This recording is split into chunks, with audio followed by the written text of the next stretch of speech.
Hi, I'm sure a lot of you are already evaluating your options and making a decision about whether to pursue an MBA or not.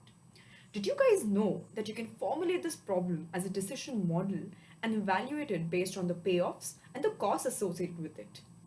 Hi, I'm Saloni, and in the next 10 minutes, I, along with my friends, will try to share a brief overview of this course called Decision Models and Optimization. DMOP is an extremely essential tool for any manager in today's data driven age. And my task today is to give you a glimpse into this course and encourage some of you to pursue an MBA or at least provide some valuable insights into making your own mental model for evaluating this MBA decision. DMOP is a course that's designed to help managers formulate complex models to solve complex optimization problems. What do I really mean by optimization? It's basically making the best or the most effective use of a situation or a resource. Optimization is something that each and every one of us across any function will have to do, unless you're planning on becoming a rock star or a sports star, in which case you let your personal assistant do it, but you do it nevertheless. We learn how to formulate a problem, how to use software tools like Solver and RISC to solve some models. And finally, we'll also try to answer some common questions that each of us might have. After this presentation, do not feel hesitant to reach out to me or my team members to clarify any questions that you may have about this course. Now, I'll let Sarthak and Ayush take over to delve into some of the core concepts of DMO. Hi everyone. So I'll be taking you through some of the basic concepts that you will be studying in DMOP. Firstly, linear programming or optimization. Now let me take you back to high school algebra and coordinate geometry. You guys know that to find the optimal solution for a set of multiple linear equations, you have to find the common intersection area shown by the intersecting lines. Now this is represented by the red circle that is shown to you in the slide and known as the bounded feasible region. So far, so good. Now, how this simple property from your high school math can have multiple business applications is something that DMOP will tell you. So, for example, uh, imagine you're an entrepreneur and you want to maximize a certain objective function, which is your profit. And you want to do this subject to certain constraint, which is, say, the capacity of your two plants. Now, the decision that you have to make is to choose that optimum production level that's going to maximize profits subject to the constraints. And that's essentially what you're doing by finding the bounded feasible region solutions, because that region is going to give you your set of output or production levels. So this is the application that DMOP is going to show you. Of course, there can be special situations where you will have multiple optimal solutions or where there will be an area with an unbounded feasible region. You'll study these special cases as well.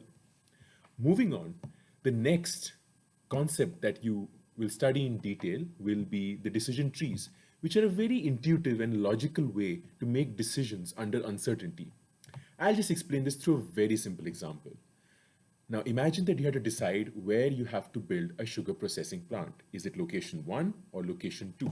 There could be certain factors that work in favor of location 1. Say location 1 has robust local market demand.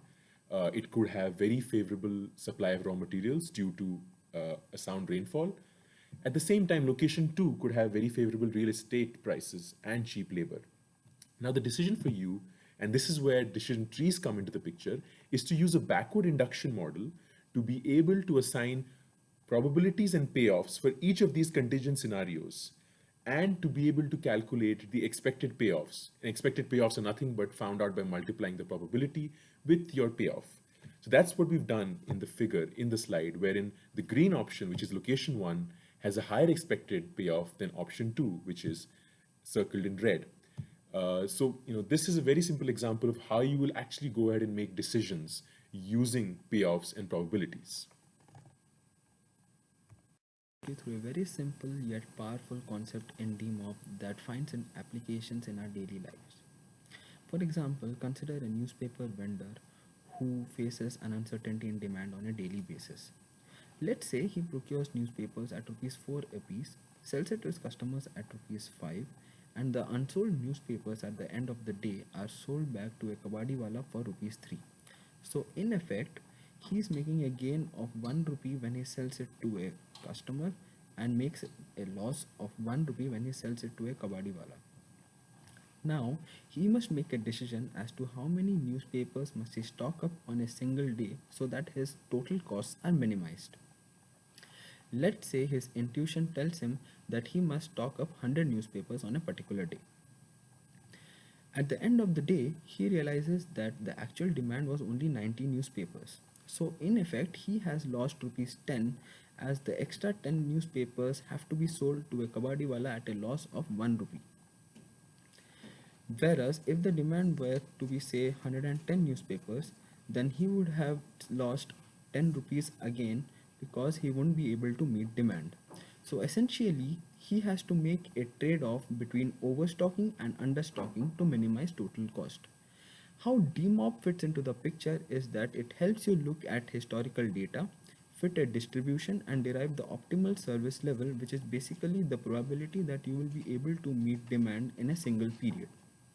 The same concept can be extended to a factory setting where a manager has to make a call on the number of units he must produce given the uncertainty in demand. Hence, here in the long run, the newspender's cost shall be minimized. Hi, now I'm going to tell you how simulation has helped in operations. You all have heard of Burger King. Whenever you walk into a Burger King restaurant, you get the same kind of quality, the same great taste, and the same service level. How is it possible? How do they ensure the same great service level across all its restaurants? Moreover, the greater problem is that majority of the Burger King restaurants are owned by independent franchisees. They were facing this problem and they approached simulation experts. They developed a computer generated model wherein they considered factors like customer service, production, and delivery, which ultimately led to increased productivity and profitability. They tested the model in their company owned stores. Upon successful demonstration in their own stores, they demonstrated the model to franchisees. Now the franchisees follow the model, so now you know whom to thank for when you get the same great taste and the same service level, irrespective of which Burger King restaurant you are walking into. Many of you are planning to get into sales and marketing post ISB. I'm going to take you through an example where optimization has helped marketers. Fingerhut is an online retailer in the US.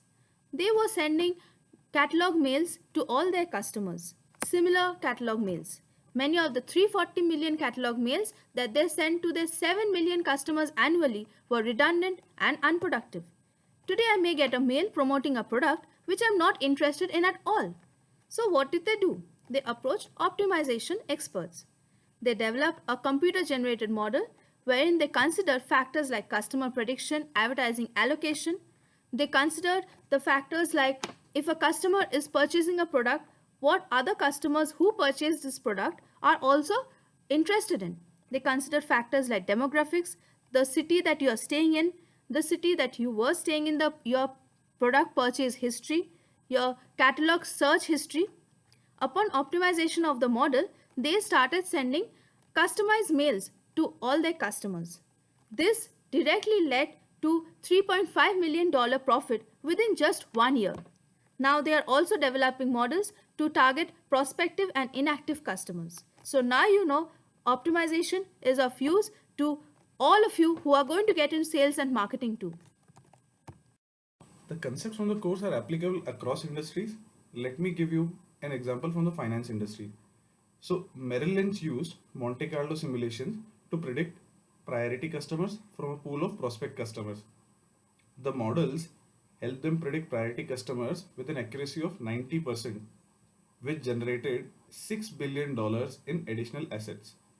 Now there are more examples from places you would not expect, such as the NFL and the US Army. Welcome back. I hope you all found these concepts and ideas interesting and challenging. These concepts and ideas will help you structure your thinking, help you uncover patterns in real life problems, and also help you appreciate the economic repercussions of your decisions. Finally, I hope that you take this course to find out whether your decision of doing an MBA was right or not. Thank you.